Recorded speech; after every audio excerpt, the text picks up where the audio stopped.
Om Bhadram Karnebi Shrinuyama Deva Bhadram Pashyemakshabhirya Jatraha Sthirairangai Stushtvagam Sastanubhihi Vyashema Devahitan Yadayuhu Swasti na Indro Vriddhashrabaha Swasti na Pusha Vishwavedaha Swasti nastarksho arishtanemihi Swasti no brihaspati'r dadhatu Om Shanti Shanti Shanti.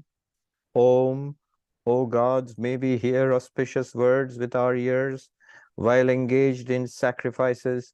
May we see auspicious things with our eyes while praising the gods. With steady limbs, may we enjoy a life that is beneficial to the gods.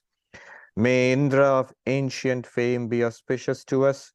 May the all-knowing Pusha, god of the earth, be propitious to us. May Garuda, the destroyer of evil, be well disposed towards us. May Brihaspati ensure our welfare. Om, peace, peace, peace.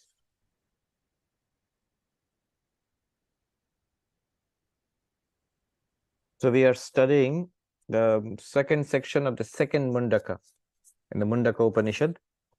And we had looked at the sixth mantra last time, if I'm not wrong. Yes. Mantra number 7. Ya sarvagya sarvavid yasyesha mahima bhuvi divye brahmapure hyesha vyomnyatma pratisthitaha manomaya prana sharira neta pratisthito anye hridayam sannidhaya tad vijnanena paripashyanti dhira anandarupam amritam yadvibhati. Here is the translation from Swami Gambhirananda. That self, which is omniscient in general and all-knowing in detail, and which has this glory in this world, that self, which is of this kind, is seated in the space within the luminous city of Brahman. It is conditioned by the mind, it is the carrier of the vital forces in the body, it is seated in food by placing the intellect in the cavity of the heart. Through their knowledge, the discriminating people realize the self as existing in its fullness everywhere, the self that shines surpassingly as blissfulness and immortality. All right. A very beautiful mantra. We'll take a close look at it. In this section, very powerful mantras we have come across, and the rest of the section is also of that. It's keyed to a very high pitch. The highest and the essential teachings of the Upanishads, the highest and the essential teaching of Vedanta is given in these mantras. That you are Brahman, the identity of the Jiva and Paramatma, Jivatma, Paramatma, Aikya, the identity of the individual sentient being and the absolute reality, the identity of you and Brahman, that is stated again and again in these very beautiful, poetic, sublime mantras. We know how the Upanishad started, with the student asking the teacher, "Sir, what is that by knowing which everything is known?" And the teacher replied that it is the Akshara, the imperishable, it is Brahman. Basically, it is being itself, existence itself, which appears with names and forms as this entire universe. So if you know that Brahman, that Akshara, you know everything. Just as if by knowing what clay is, we understand what all clay pottery is. By knowing what gold is, we understand all golden ornaments. By knowing water, we understand what all the waves are. Similarly, by knowing Brahman or by knowing the Akshara, same thing, the word used was Akshara, we know everything in that sense. Now, what is this Brahman or Akshara? It is you yourself. It is you yourself.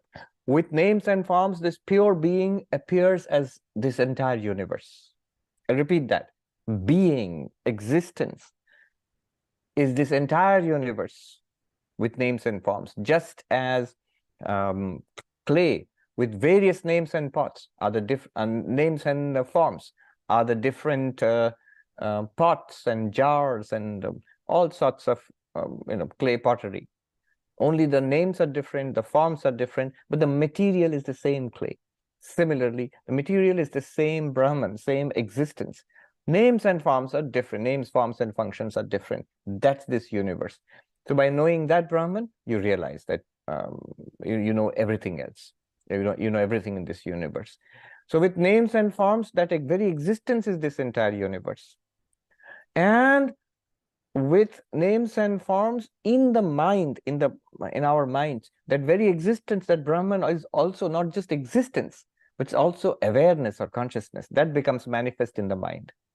And as we shall see in this mantra itself, that when the mind is sattvic, that same Brahman not only manifests as existence of the mind, not only manifests as the consciousness in the mind, it also manifests as bliss in the mind.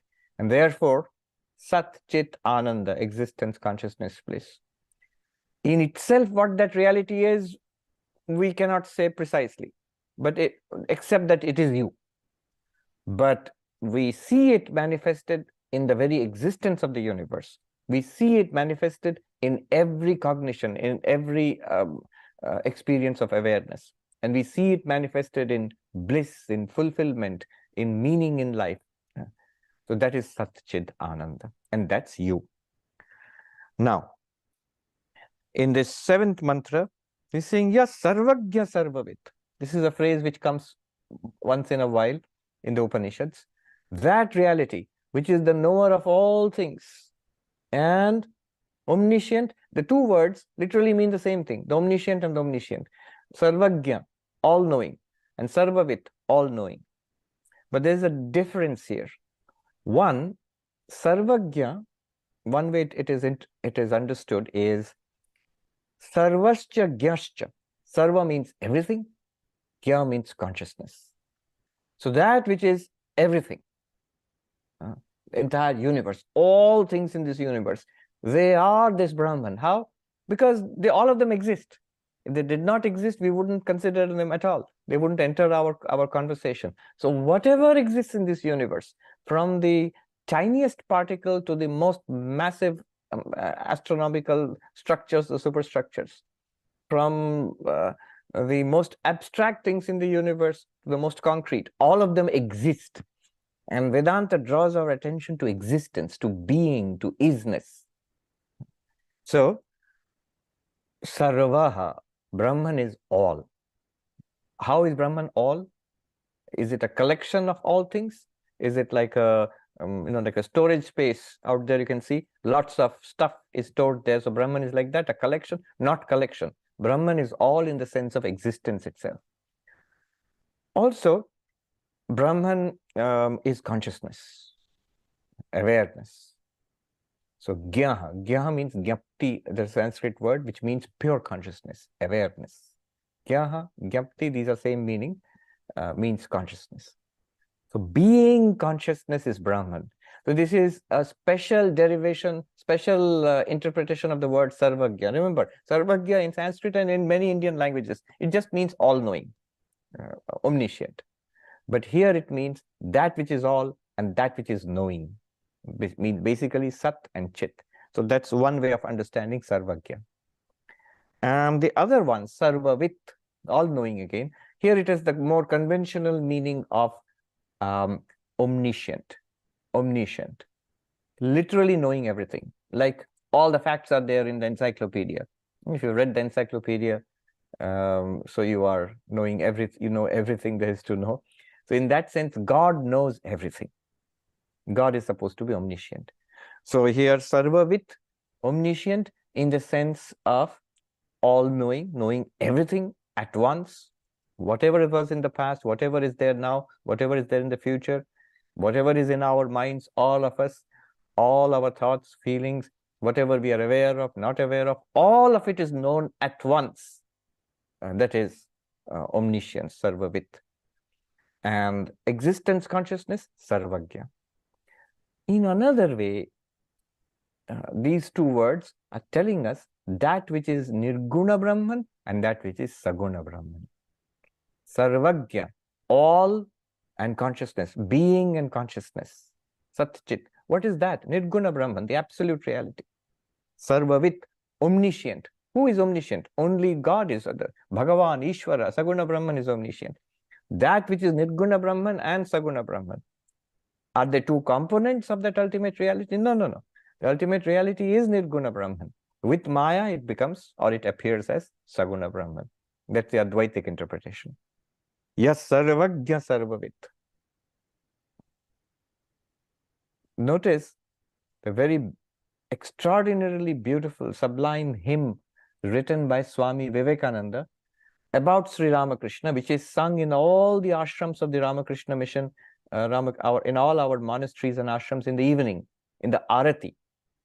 So it's it sounds Sanskrit, but it's actually a heavily Sanskritized Bengali. It's composed by Vivekananda as an evening hymn to Sri Ramakrishna. And yet, Sri Ramakrishna is never mentioned. It's very impersonal, the entire hymn. But you can clearly see he's talking about, Swami Vivekananda is talking about Sri Ramakrishna. Now, in the first line, Nirguna Gunamai. Nirguna Gunamai. Nirguna, absolute reality, pure being, pure consciousness, pure bliss, Satchidananda, which are not qualities. They are it. They are Brahman. Gunamai, which is possessed of all auspicious qualities, innumerable auspicious qualities. What is that? Saguna Brahman, Ishvara, Bhagavan. So both. These are two aspects. One is the ultimate reality. The other one is its manifestation as God, Ishvara. Yes, Sarvagya Sarvavit. That reality, which is the absolute transcendent and also the Ishvara, the God of this universe. Or literally, Sarvagya, all and consciousness and all-knowing, omniscient. Yasyesha Mahima Bhuvi, whose grandeur, glory is this universe. This universe is the glory of Brahman. See, this universe is not bad. This universe is not something that you need to make it disappear. This is your glory. You are Brahman and your glory is this universe. It's not a problem to be overcome. It's not a hassle to be avoided. It's not something tremendously desirable which we have to keep chasing in order to get our own fulfillment. No. It is your glory. You possess it already and you will always possess it. So what is this glory of Brahman? The universe is the glory of Brahman. And in what ecstatic terms the commentator Shankaracharya describes the glory of Brahman. This particular universe, this universe itself is the glory of Brahman. How? I will just translate a few lines from the commentary by Adi Shankaracharya. How is this universe the glory of Brahman, of that absolute reality? Koso Mahima, what is the glory of Brahman? And then he goes on. In very wonderful language, just see. Yasya me dyava pritibhyo shasane vidrite tishtata surya chandramaso yasya shasane alata chakravad ajasram brahmataha. Because of which, under the rule of which, by the support of which means existence, being, your reality. Because of which the sky and the earth are set. Because of which world, the sun and the moon and all the luminous bodies across the sky, the stars and the sun and all, they whirl like Alata Chakra, like a firebrand being whirled around. They endlessly whirl around in the vast cosmos. Because of what? Because of existence itself, because of being itself, because of you, your reality. Then he goes on. Yasya shasane sarita sagarascha swagocharam natikrabanti. Because of which the roaring oceans and rivers and seas, the turbulent oceans and all, they dash against the limits, the shores, and never cross them. It is describing the oceans of the earth. Stavaram tata stavaram jangamam cha yasya shasane niyatam. All living beings, whether they are moving or non-moving, they live because of you, the existence, Brahman. And then he says, because of whom the seasons rotate endlessly, the years come and go, the half years and the full years, the time passes. Tata kartara karmani phalam cha yat shasanat swam kalam nati vattanti. Because of whom the invisible law of karma gives rise to its effects, sure effects, at the appropriate time in the lives of all beings. Our lives keep changing and things keep happening to us, good and bad, um, expected, unexpected, all flowing from past karma, which are ancient and forgotten by all except by Saguna Brahman, Ishvara, Bhagavan, and from whom come all these. So all of these, very poetically describes. What is he describing? Mahima Bhuvi, this universe, the glory that is this universe. Whose glory? It's the ornament. It's like a necklace, or it's an ornament for Brahman, for existence. What is the glory of the movie screen? The movies, the various wonderful movies which are played on the movie screen. That is the glory of the screen. It's not a problem for the screen. See, a tremendous explosion on the movie screen. Does it burn the movie screen? No. A great flood on the movie screen. Does it make the movie screen even a little bit wet? No. A great earthquake. Does it crack the movie screen? No. Rather, all those tremendous happenings in the movies are just the glory of the movie screen. Like that, you are that one being, that one consciousness, that movie screen for the universe. It is your glory. Whatever good and bad is happening, all of it is the glory of Brahman, your glory. Then he says, Divye Brahmapure Hyesha, in the shining city of Brahman. So, shining, why shining? He says, Divye Dyotanavati. Why is it shining? Why is Brahman shining? Sarva Bauddha Pratyaya Krita Dyotane Brahmapure. He says, every cognition is shining. So look at your own experience in this way. You are light shining. Basically, what are we? We are light shining, not material light. How are you shining? When you see things, when you hear and smell and taste and touch, you're shining. These are all experiences flashing in you the consciousness. When you think and remember, when you desire and hate, when you're calm and restless, it's all shining, light shining.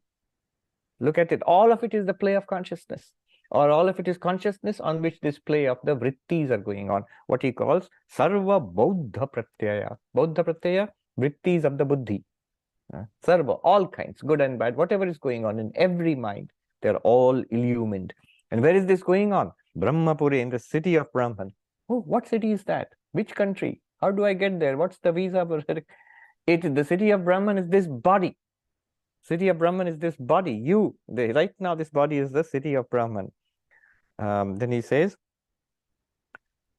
Brahmapure, Brahmano atra Chaitanya Swarupena Nityabhivyaktatvad Brahmanapuram Hridaya Pundarikam.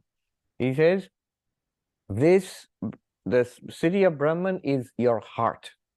Heart here means, first of all, it means the physical heart where you focus. Then it means, physical heart means here it means the center of the body, not the actual biological heart. Center of the body for focusing. And then the mind, because Upanishads and all, they thought that the mind was centered in the heart here. And we also, when we refer to ourselves, we don't refer to here I am. We refer to, or we don't say here I am. We say here I am this, we have a kind of emotional center here at least. So anyway, first locate in the physical center of the body, and then what it means is the mind. And what it means in the mind, consciousness. So in the physical center of the body, the mind, pay attention to the mind. In the mind, consciousness. So that consciousness, Shankaracharya here comments, Chaitanya Swarupena Nitya Vibhyaktatvat, always shining as consciousness. Where? In the space of the heart. He says, Hridaya Pundarikam, in the lotus of the heart. What he means by the lotus of the heart is not a lotus, it's not even the heart. In mind, there is consciousness, always shining in every experience. Indeed, even in the absence of the movements of the mind. With all the movements, he says, Sarva Bauddha Pratyaya, all movements of the mind, all vrittis of the buddhi. When all vrittis have subsided in deep sleep, then also consciousness is shining. Just, he says, it will not be manifest, nitya abhivyakta. It will not be manifest in deep sleep, but all experiences in waking, all experiences in dream, and all the deep sleep is illumined by this consciousness. So it is the city of Brahman, where in the body, in the center of the body, in the mind, in every movement of the mind, that is the city of Brahman. And it is shining there. There in the he says in Brahmapure, in this lotus of the heart, there is a space. The space in the lotus of the heart, which is basically where the mind manifests itself. Vyomni Atma Pratisthitaha. In that space, the self shines. Shankaracharya is very clear here. Tasmin yad vyoma. Whatever space is there in the center of the body, in the heart here. Tasmin vyomni akash, in the space. Rit pundarika madhyaste, in the center of the lotus of the heart. Pratishtita, the Atman shines there, is established there. But established there, he's very rational here. Eva upalabhyate, it seems to be established there. Of course, it's not that pure consciousness, Brahman, the absolute, is in the center of the body, in the space right behind, in the center of the chest. No. He says, Shankaracharya says, Nahi akashavat sarvagatasya gati agati pratishtha va anyatha sambhavati. Brahman, pure being, pure consciousness, is all pervading like space. Space, you cannot say space exists here, space is coming, space is going, or space is established somewhere. No. That which is all pervading is always there. Similarly, even more than space is being itself, awareness itself, in which space is manifest. So it's not that awareness, that consciousness, Atma, Chaitanya consciousness is somehow centered here. It is as if centered there. It's a good place to meditate. It's a good place to center yourself. But Brahman and Atman is everywhere. Even more precisely, everywhere is in Brahman or Atman. Even more precisely, everywhere is an appearance in Brahman or Atman. Then, so this is the first two lines. That which is all, that which is consciousness, that which as Saguna Brahman or the God of the universe is all-knowing, for whom this entire universe is a glory. Where is it? In you. Really? In me? Where? In the city of Brahman, within you. Where is the city of Brahman within me? In the center of your body, in the center of your chest. Oh, here. Yes. In the lotus of the heart, there's a space. Oh, in that little space, there's Brahman. Yes, as if. As if. Why as if then? Because it's a very good place to locate or to meditate or to realize it. Then he goes on. Well, all right. The important point, takeaway here is, in the first line, he's talking about Nirguna Brahman, Saguna Brahman, the God of this universe. But in the second line, what is he talking about? You. In the space of the heart. Who is that consciousness in the space of the heart, in the mind? You. We all would agree right away, without any Vedanta or anything like that. I am this awareness in this body mind. That's how we define ourselves. If you rationally try to understand, or the word is phenomenologically, how does it feel? How do you feel? You feel like an awareness, but of course you still feel that there's a mind, there's a body, there's a personality. So this awareness, which is shining through this mind body, in this personality, this embodied awareness, this is how we think of ourselves. And he's saying that embodied awareness is Brahman, for which through Maya, the entire universe is the glory of that Brahman, and which in its real nature is neither Saguna Brahman, nor you, the sentient being. It's just the absolute existence consciousness place, the absolute being. It's an identity statement. Paramatma, Jivatma, the supreme soul and the individual soul, they are one. Brahman and Jiva, Brahman and the sentient being are one.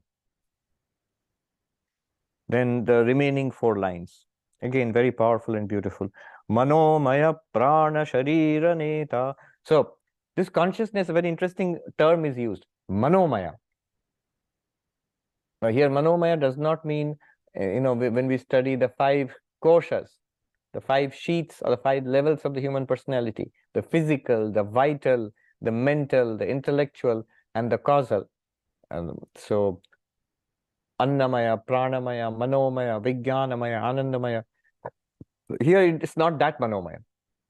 It's something related. What it means here, it actually means consciousness. Manomaya means that consciousness which illumines the mind, that consciousness which is surrounded by the mind, which is shining in the mind. Therefore, it is called Manomaya, that which shines and pervades the mind. That consciousness, Prana Sharira Neta, which takes away the prana, the vital forces and the subtle body. At the time of death, it takes away this subtle body from one physical body which is dying to another physical body which will be born. Here is referring to reincarnation. It's referring to reincarnation. So the idea that we are not this body. We have existed in many bodies in earlier. We are in this body now. When this body goes, we shall continue. Now this continuance is due to this Atman also. Because of the background Atman, because of Brahman, because of pure consciousness, this subtle body will transmigrate. It will not be destroyed at the death of the physical body. It will transmigrate. It will punarjanma, what is called punarjanma. It goes from one physical body to another physical body, from the old and dying physical body to the baby which will be born. Shankaracharya says, Neta sthula sharirantaram prati. Sthulat sharirat sharirantaram prati. That which leads from a gross physical body to another physical body. Reincarnation. This question of reincarnation. You can see this is very ancient doctrine found not only in the Gita, but earlier than that in the Upanishads. Throughout the Upanishads, you find clearly this doctrine of birth and rebirth, many lives. It is spread across the Upanishads. Now, a subtle point here. What has been mentioned here is that this one Atman, changeless Atman, it is the background. It gives the existence to this entire cycle of birth and death. The subtle body goes into a new body, and then that physical body is born, and you become a person for some time existing there. Then that person dies, the physical body dies, the subtle body goes on to another body. And then we are taught that you do your spiritual practices, you realize that, you have God realization, enlightenment, this entire process of being limited in one body mind and going from birth to death to birth, this cycle of birth and death will come to an end. This is the story. But Advaita Vedanta says, the Vedantic teaching here is, that's not the real meaning. The deeper understanding is this. The surface understanding is going from birth to death, being born, coming into existence, aging, dying, and again being born, coming into existence as a person, and then living, and then dying, and so on. And the stopping of this birth and death, this is called God realization. This is called moksha. This is what we have been asked to understand, we have been taught. It's a good preliminary first step. But the real meaning is God, Brahman, Atman, your real nature, is not that which is born, is also not that which will become free of this cycle of birth and death. No, no, no. It's not that which passes away, and the stopping of that passing away, that is freedom. No. The birth and the death, coming into being as a body and then passing away, and also the ultimate freedom from this cycle of passing away, of dying again and again. This is only a first step to understanding you are that absolute reality which was never born, which never passed away, and therefore consequently this freedom from the cycle of being born and passing away, this does not apply to you. You were and are and always will be perfectly all right, perfectly free. You're never trapped in this cycle. Just as you witnessed the terrible experiences. Oh, good example is TV serial. So one hero goes through many episodes. Each episode something bad or good happens, and you watch it. And you are thinking that you know, so what will happen next, and all the good and bad things which happened in the past. This is the history of this person, and then when will this person be freed? But when that blessed serial comes to an end, we realize neither that person ever existed, though it appeared, it was experienced, it was engrossing to watch, but it was never there, nor did that person ever go through those travails, and nor is that person actually being freed from those travails, so to say, because that person was never there. What was there? You, the watcher, and into you was appearing a show. So what we consider ourselves to be right now, this person, is like a character in that TV serial of our life, and each episode is one life for us, multiple lifetimes. But really, we are not this character, nor are we this show. So here, the preliminary teaching is given. Because of the Atman, this game is going on, but it points to the fact that the Atman actually is not going through this game. Atman is not born, does not age, does not die, does not go from one birth to another. What goes? He says, Prana Sharira Neta. The subtle body goes from one body to another, one physical body to another body. But you are, and even that subtle body going from one physical body to another body is an appearance, is part of the movie. That also is not an ultimately real occurrence. Pratishtito vanne hridayam sannidhaya. Where is the Atman? It is literally, it means established in food, but that food means the Annamaya Kosha. Here in this body, Hridayam, in the sacred space of the heart, as the mind, in the mind, as consciousness. I'll repeat. Where is the Atman, if you ask? Here in the body, physical body. Anna means Annamaya, physical body. Where in the physical body? Sacred space of the heart. Where? What do you mean sacred space of the heart? If you make cardiac surgeon probes it, will you find the Atman? No, no, no. Sacred space of the heart is indicating the mind. Oh, the mind. Well, I have a mind. Which one? What is in my mind, which is the Atman? Not the thoughts, not the feelings, not the emotions, not the memories, not the perceptions, but you, the consciousness illumining the perceptions, feelings, memories, even the ego sense, all are illumined by you, the consciousness. That consciousness is the Atman.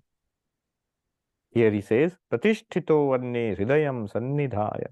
Very close, established in the Annamaya Kosha, as the heart. In the heart, the mind. In the mind, consciousness is you. All right, so what do we do about all this? Tad vijnanena paripashyanti dhira. So dhira, you are the dhira, the heroic one, the patient one, the spiritual seeker, the fully qualified spiritual seeker. What do you mean fully qualified? Remember, it was already said in the beginning of the Upanishad. So tad vijnanartham gurumeva vigachet.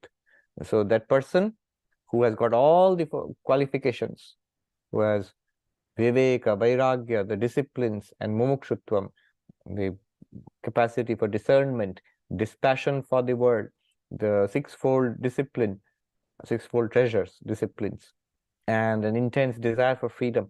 That fully qualified student, he says, so that person is called a dhira. It's a word again and again used for the qualified spiritual seeker in the Upanishads. What do they do? Tad vijnanena, vijnanena, by spiritual knowledge. What spiritual knowledge? What is meant by spiritual knowledge here? Paravidya, the higher knowledge. Remember, Upanishad starts with two kinds of knowledge, para, apara, the higher, supreme, and the lower or the relative. That higher knowledge which reveals to you Brahman or Akshara, by which everything is known. How does it reveal to you? It reveals to you Brahman or Akshara as you, your real nature, as I, the witness consciousness. How do you get that? Shravana, Manana, Nididhyasana. You go to a guru, and the teacher will expound to you the Upanishads and other associated texts, will expound to you Vedanta.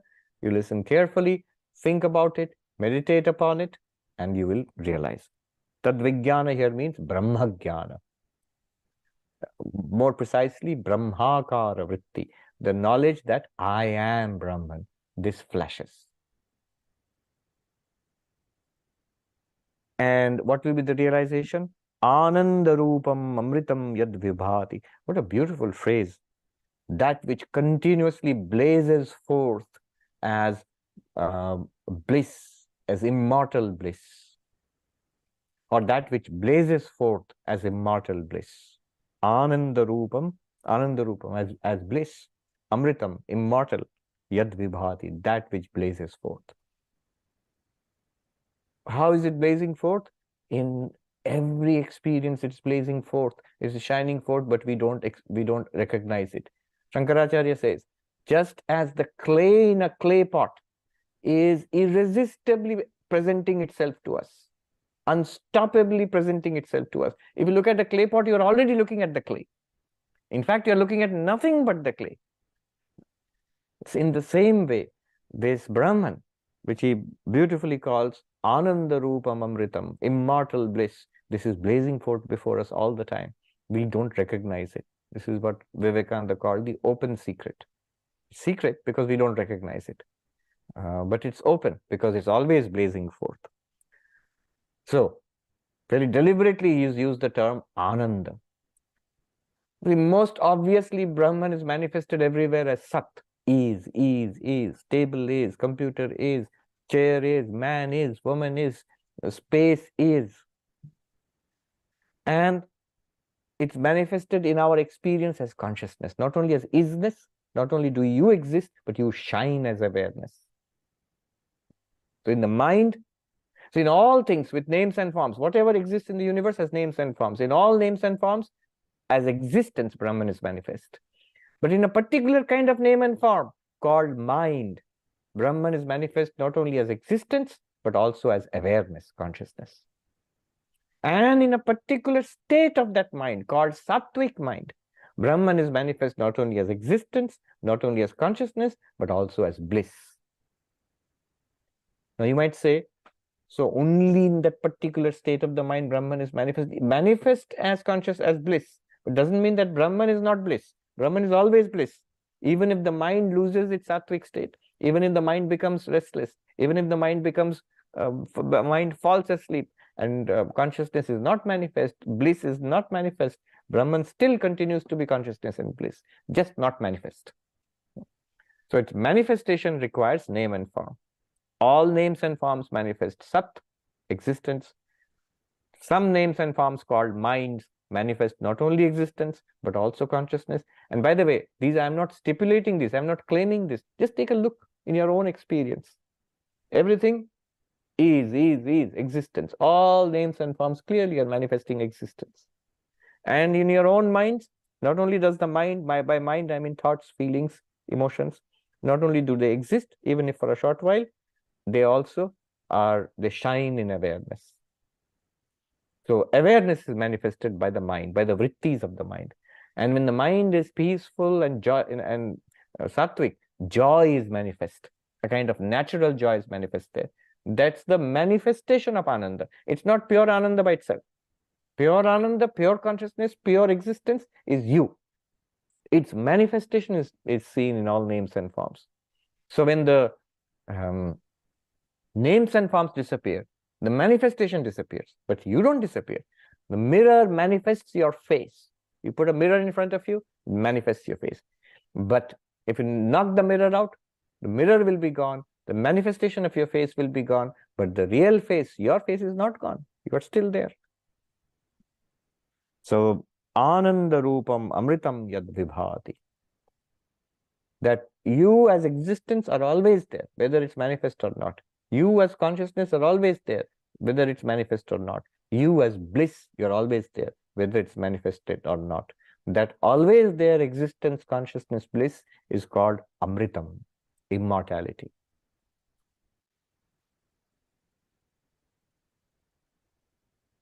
Here Shankaracharya says, here, Tadatmatattvam, this nature, this truth about the self, about yourself. Vijnanena Vishishtena, by the special knowledge, spiritual knowledge. How does it come? Shastra Acharya Upadesha Janitena Jnanena. The knowledge which is born of, which is generated by the teachings given by the Acharya, teacher, expounding the text, not free thinking by the teacher, giving some pravachan lecture. No, you must be expounding the Upanishad and the text based on the Upanishad, like Gita, Brahma Sutras, and all the Prakarana Granthas. All of them teach the same teaching, that you are this Brahman. When it is taught by the Acharya to the student, which student? Shama, Dama, Dhyana, Sarvatyaga, Vairagya, Udbhutena. So, the student in whom these qualities are there, control of the mind, control of the senses, meditation, renunciation, dispassion, that means the fourfold qualifications basically are there. Paripashyanti, they see. See means they experience or they realize an already existing truth. Where do they see it?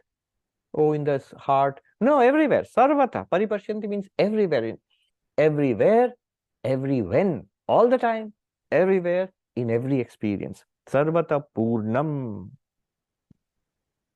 This entire universe filled with one existence. In Hindi, they say, Thasa Thas Bharpur. Packed to the brim with Brahman. It says, Pashyan sees, Upalabhandi. It is an experience. Now, it's not a particular experience. Once this knowledge flashes, every experience manifests this knowledge. In every experience, we'll see Brahman. Who are these dhira? He gives a nice term, vivekina. Those who are these discerning, those who practice this discernment. I am not the body, not the mind, not the intellect, not even the blankness beyond the intellect, and the witness consciousness. They are vivekina, those who are viveki, those who practice viveka, discernment. Ananda Rupam. What is this Ananda Rupam? What is Ananda? Sarva Anartha Dukkha Ayasa Prahinam. Devoid of every travail, every wearing effect of life, samsara, every sorrow, anartha, every disaster to befall us, devoid of all of that, yad vibhati, which shines. And where does it shine? Swatmanyeva, in your very self, as yourself, it shines continuously. So what a beautiful, let me quickly read that. Yas sarvagya sarvaved yassesha mahima bhuvi, that which is all, that which is consciousness, that which is as God omniscient, the knower of all, for whom this universe is a glory, not a problem. Divye brahmapure hyesha vyomni atma pratishtitaha. Where is that? It's in you. It's in you. Where in me? In the shining city of Brahman. What is the city of Brahman? The lotus of the heart. Why is it shining? In what way is it shining? It is that which lights up every movement of the mind, every cognition, every perception. And it's located as if located in the sacred space of the heart. And then he goes on to say, Manomayaha. It is that consciousness which is surrounded by the cognitions, by the emotions, by you, the awareness. And that which is the background to the transmigration of the soul. See, the whole theory of being born and aging and dying and again and again and again and being free of this cycle is enlightenment, freedom. He says, no, you are actually free. It's true, this cycle is going on, but you are actually free of it. That's being pointed to it by this. Pratishtita. It's right here, established in this Annamaya Kosha, in this physical body, which is a product of food, in the heart of this, as if. That is where you focus from the heart to the mind, from the mind to the witness of the mind. Tad Vijnanena. There is a special way of doing it. It can't be done by force. It can't be done by superstition. It can't be done just by belief. Good to start with belief that it's all true, but you must realize this. And the way of realizing it, you have to go to the teacher who will expound the text to you, show you Drigdrishya Viveka, Panchakosha Viveka, and the method of the seer and the seen, the method of the 5 layers of the human personality, the method of Avasthatraya Viveka, method of the 3 states, waking, dreaming, deep sleep. All of them are different ways of pointing to you. And you will realize Ananda Rupam Amritam Yad Vibhati, that which blazes forth forever as bliss and immortality. How beautiful. Then the next mantra, yes, we can do that. the 8th mantra. Very, very important. What is enlightenment? What constitutes enlightenment? The test of it and the result of it. So basically this mantra is often quoted by Shankaracharya in his commentaries. What will happen with all of this? And how do I know that I'm enlightened? What will I get out of it? Here. Number 8. Bhidyate hridaya granthi chidyante sarva samshaya shiyante chasya karmani tasmin drishte paravare. Beautiful. Let us see Gambhiranji's translation. The result of this knowledge. When that self, which is both the high and the low, is realized, the knot of the heart gets untied, all doubts become solved, and all one's actions become dissipated. All right, there's a lot here.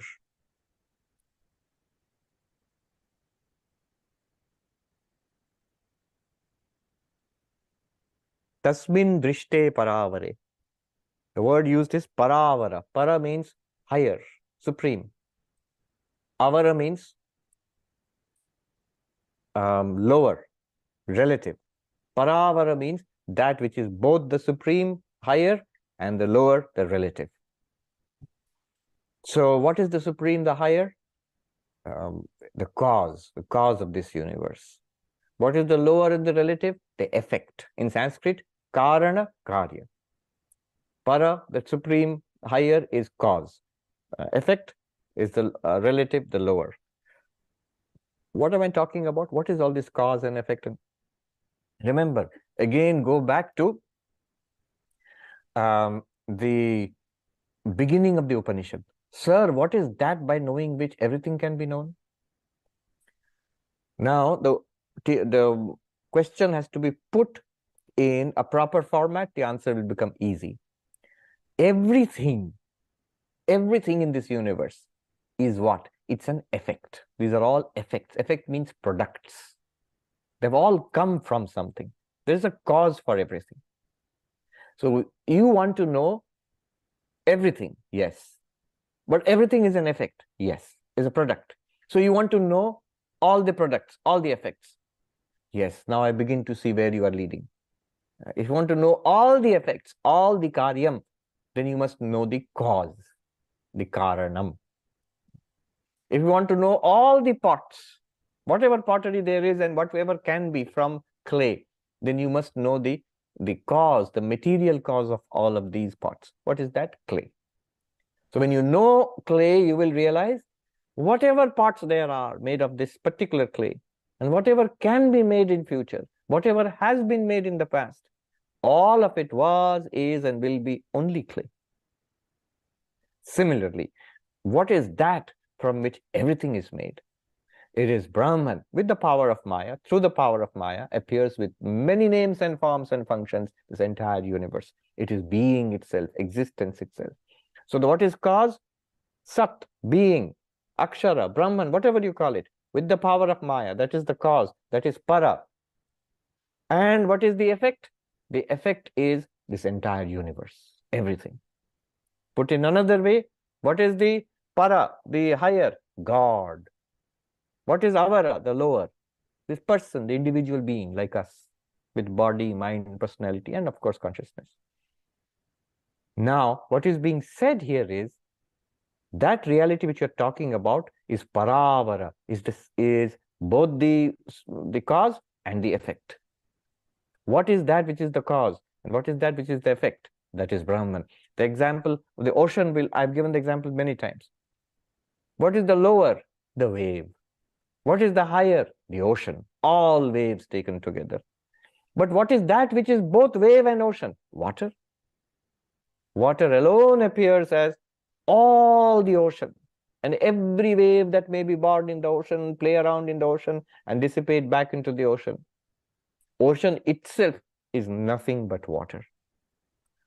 What is that which appears as this being here, you and I, clothed in a physical body, in a pranic body, in a mental body, in an intellectual body, and in the causal deep sleep body. What is that? That consciousness. What is that which appears as this entire universe?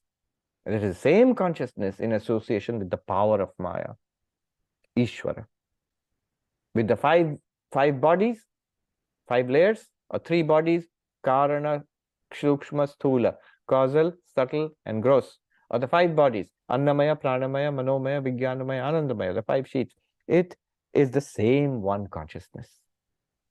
Apart from the individual and the cosmic, apart from God and individual beings, Paramatma, Jivatma, what is it? It is consciousness only, bare consciousness only, bare being only, pure being or pure consciousness. Who is that? I am that. You are that. So tasmin drishte paravare. When one that para avara, this word is what noting the higher and the lower. I just mentioned every day we sing to Sri Ramakrishna, Nirguna Gunamaya. Of course, here higher and lower means Saguna Brahman and the product, which is Jagat and Jiva. And the cause of both is the Nirguna, is the appearance. Appearance of both is beyond both is the Nirguna, is the absolute. That absolute, which appears as the cosmic and at the individual. Realizing that, seeing that. How do you realize? What does realizing or seeing that, what is it constituted by? Shankaracharya says, Sakshad ahamasmi iti drishte. Directly you realize, I am that. I am that. Then is peace, Shanti. I am as water, I am the cosmic, the ocean. As water, I am also the individual, the little wave.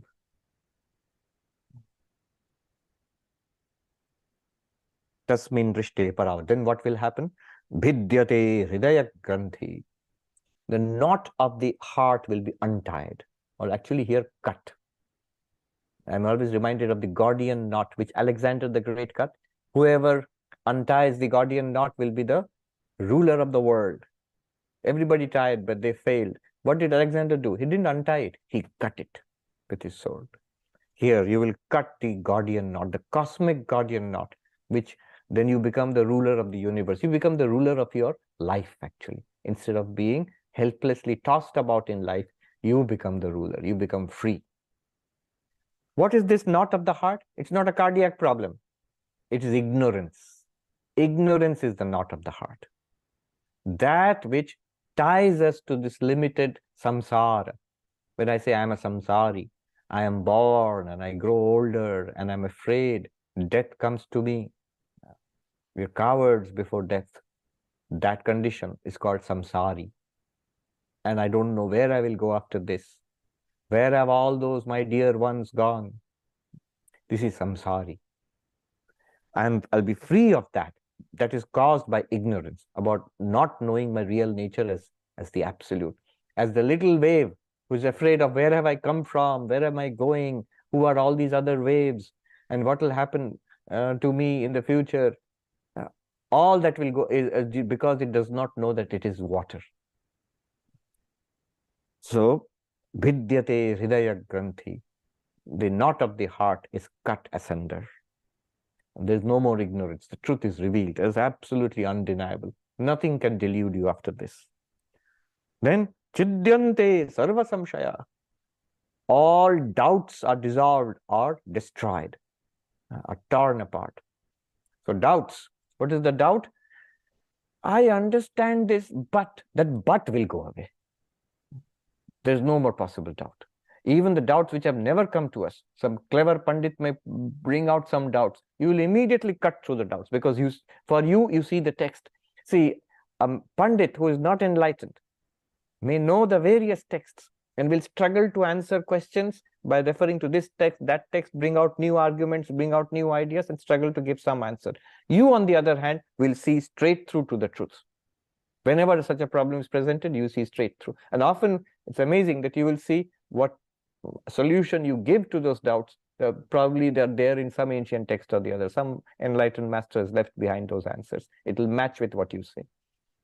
So, Chidyante Sarva Samshaya. This is called asambhavana, the impossibility, that I can't be Brahman. I understand technically there is some pure consciousness which is shining through all minds and bodies, but I am just this one little mind and body. So this doubt will go away forever. Then what will happen? Kshiyante chasya karmani. All the karmas, the stored of karmas which have given rise to this life, those karmas will be destroyed forever. They'll be burnt up. The karma, literally it says the karmas will decay. They will be burnt up in a trice. Sri Ramakrishna says, if you have a mountain of cotton, all our past karma, good and bad, from many lives accumulated, all our negativities and conditionings and our unhappinesses, if you have a mountain of cotton, you set one matchstick in fire and put it into that. How much time will it take? Within a trice, the entire mountain of cotton will burst into flames and be reduced into ashes. You'll be free of it. You'll be free. A huge, huge burden from lifetimes, ancient lifetimes. It will go up in flame and smoke in a trice. You'll be free. Coming to the details of it. So the three kinds of the karma is supposed to have three components. Sanchita karma, all the effects of what we have done in past lives, they are waiting to give results. That is called Sanchita karma. That will go away forever. It will not give any more results. Agami karma, whatever we are generating in this life, which will give results in future lives, that will also go away, will be burnt up in a trice. There will be no future life. Neither due to the past karmas which have not been used up yet, nor due to the new karmas which are being generated. None of them will give any result in the future. What about prarabdha karma? Prarabdha karma means that part of my accumulated karma which has started giving results in this life. I've been born with this body, with these parents, and this is the drama that's going to play out in my life. What about that? Now, there are two answers to this. One answer is a conventional answer, which says that whatever has started will go on till the end of this body. And many examples are given in classical Vedanta. One is the potter's wheel. So the potter is making pot, and the potter suddenly gets up and goes away. And the potter, he has given a certain momentum to the potter's wheel, which spins once or twice and then falls. So the momentum has been given to this body. It has been born, it shall go on till its death. So even if you become enlightened, it will go on. Vivekananda uses very nice language in his poem, Song of the Sannyasi. Heed no more than how body lives or goes. Its task is done. Let karma float it down. Let one kick this frame and other put garlands on this frame. Heed not. Let karma float it down. Its task is done. Go thou from place to place and help them out of Maya's veil. You live a life, you are blessed yourself, and your life will be a blessing to everybody else. This is called Jivan Mukti. Prarabdha karma will continue, and it's great for the rest of us because that's what makes the enlightened people live amongst us. Not all enlightened people will continue. Some of them die very young. They see no point in continuing anymore. But prarabdha karma generally means that the enlightened one continues amongst us, and that's very good. We will call such people Jivan Mukta, free while living in this body. So prarabdha karma will continue. Another example that is given is the arrow which has been shot. We did the metaphor of the archery, spiritual archery. So the archer shoots arrows. There are some arrows. Now consider the arrows to be karma. In the metaphor, the arrow was not karma. Arrow was the sentient being, you yourself, the mind. But here, imagine the arrows of the karmas. You have a quiver of arrows, which you have here. One more arrow in your hand, and one arrow which you have shot, which is flying towards the target. If you decide to stop shooting, then you can throw away the quiver of arrows. You can throw down the arrow which you are going to shoot, but you can't do anything about the arrow which is in flight. So it will go and hit its target. So the arrow in flight is our prarabdha karma, which will continue. These are examples. A modern example might be a fan. If I switch on the fan and then switch it off. But even after I switch it off, it will spin for a couple of times. Another classical example is the axle of a cart. So if the axle is cut, the wheel which was rotating will rotate once or twice before falling. Similarly, when enlightenment is attained, all past karmas, shiyante chasya karmani, all past karmas are burnt up like the mountain of cotton in a trice. But this one will go on, this particular body and mind will go on for a while and then stop. So fan is a good example. I'll tell this story and then I'll also stop, like prarabdha karma. Okay, 2 points. First, the story. So Swami Premeshanandaji was a very great monk of our order, disciple of the Holy Mother, and his sevak, who became my mentor later on, very great Swami himself.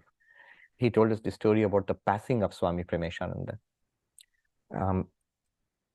So the Swami was he was being fed. He was quite ill and almost unable to see. So he was being fed by the sevak, by the attendant, with a spoon.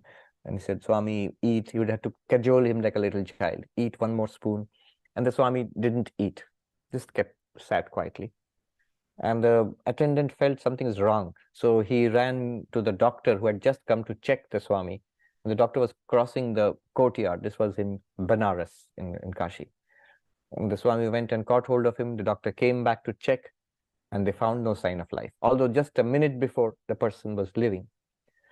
Now, this Swami who told me the story, he said it was like, the ticking of a clock.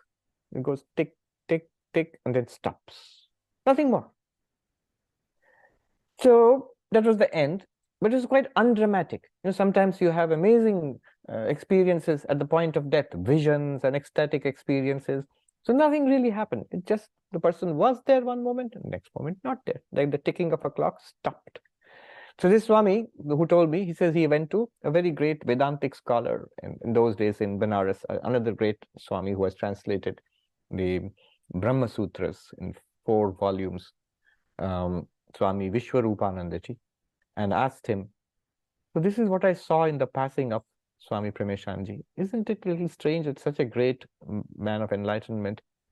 So, in such a undramatic way, just was there one moment, the next moment not there. And that Swami got excited. What are you saying? Is this what you saw? And then he showed the scriptural references. This is how a Brahmagyani, a Jivan Mukta passes away. So for that person has already realized that he's Brahman long ago.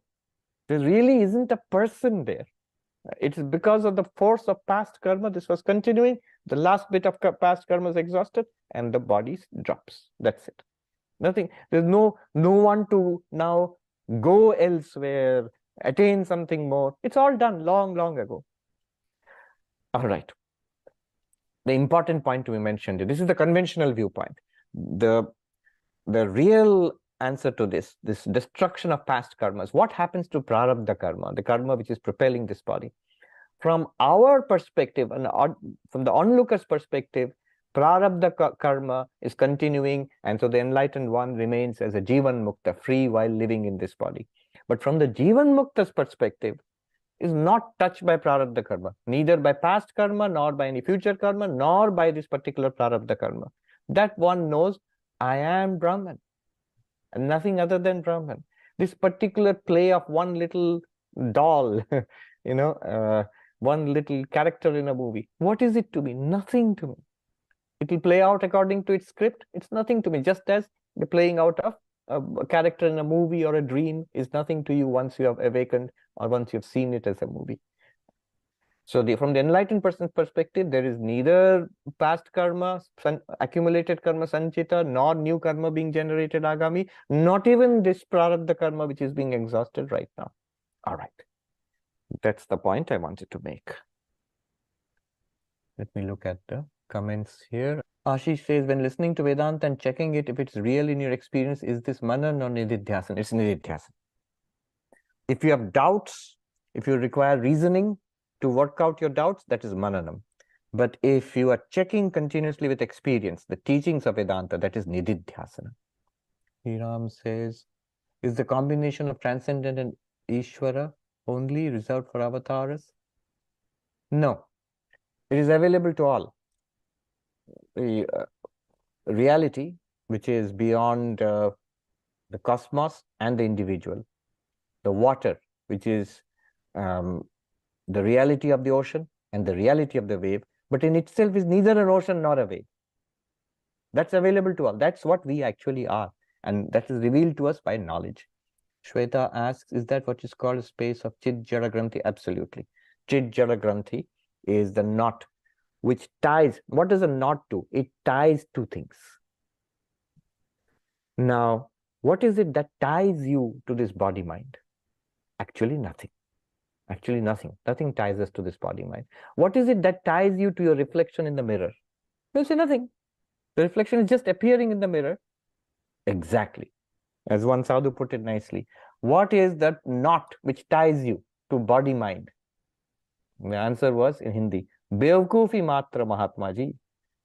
Oh Mahatma ji, oh monk, it is stupidity alone, foolishness alone, which makes you think I am connected to the destiny of this little body mind. I am this body mind. I am somehow connected to it. What happens to it happens to me. None of it is true.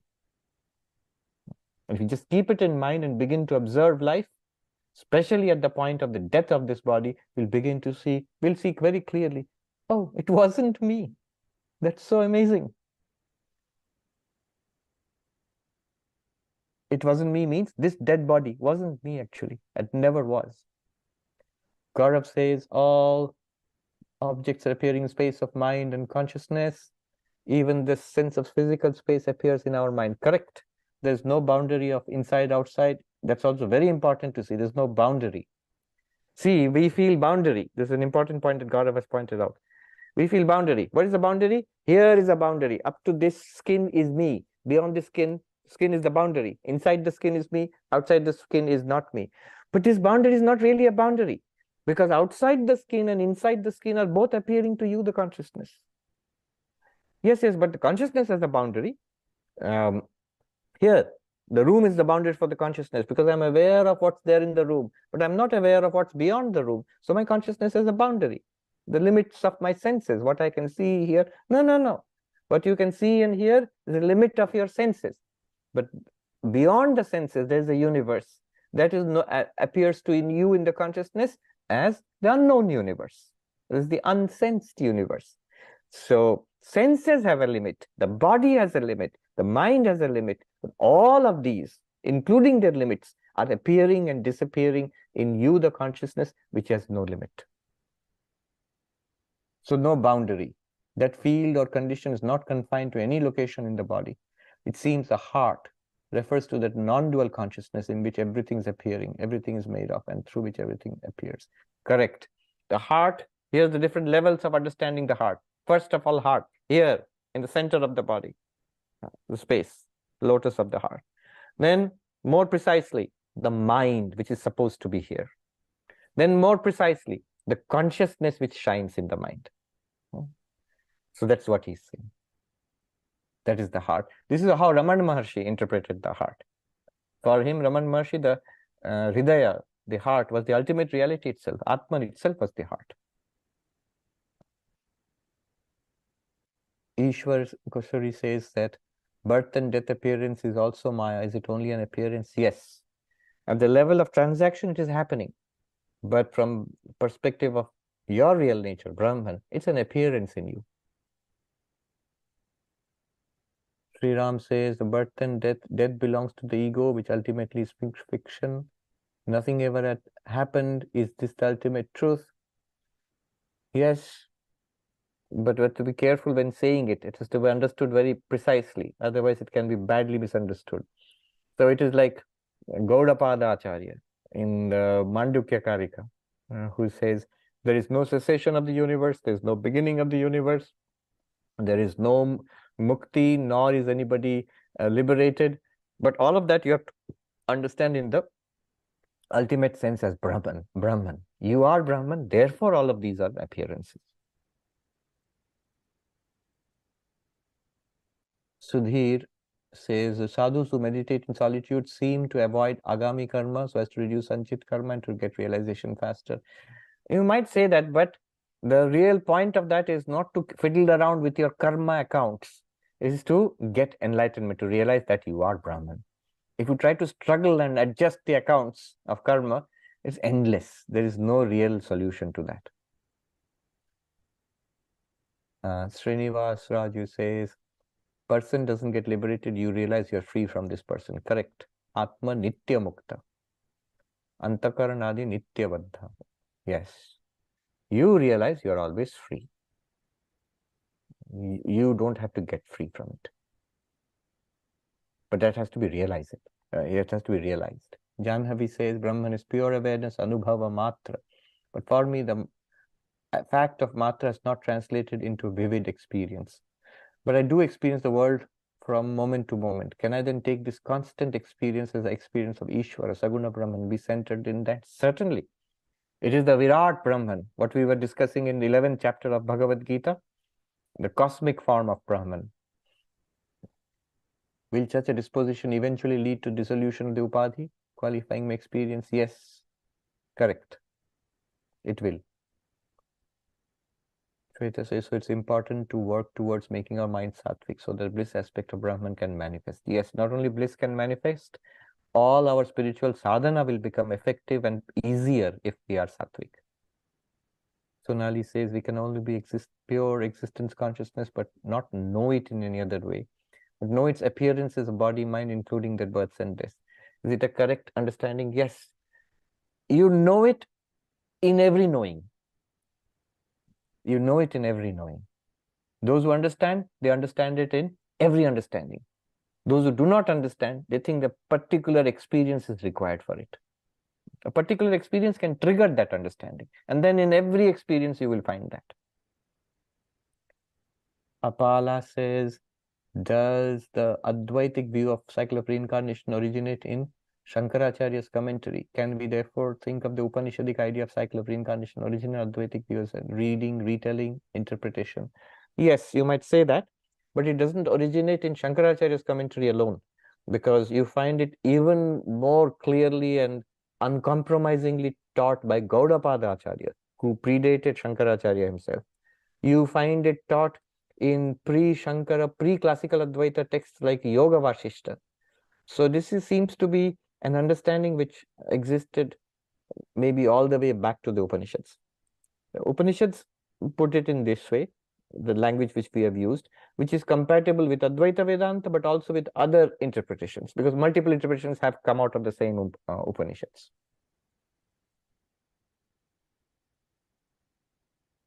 And what I want to say here is that the Upanishads do not clearly use uncompromisingly Advaitic language. The uncompromisingly Advaitic language which you find in, say, Ashtavakra or in the Gaudapada Karika on the Mandukya, that you do not find in the original Upanishads except in just places. There is enough scope for non-dualism and dualistic interpretations in the Upanishads, which is why it serves as a matrix for multiple schools which have come afterwards. Om Shanti Shanti Shanti Hari Om Tat Sat Shri Ramakrishna Arpanamastu.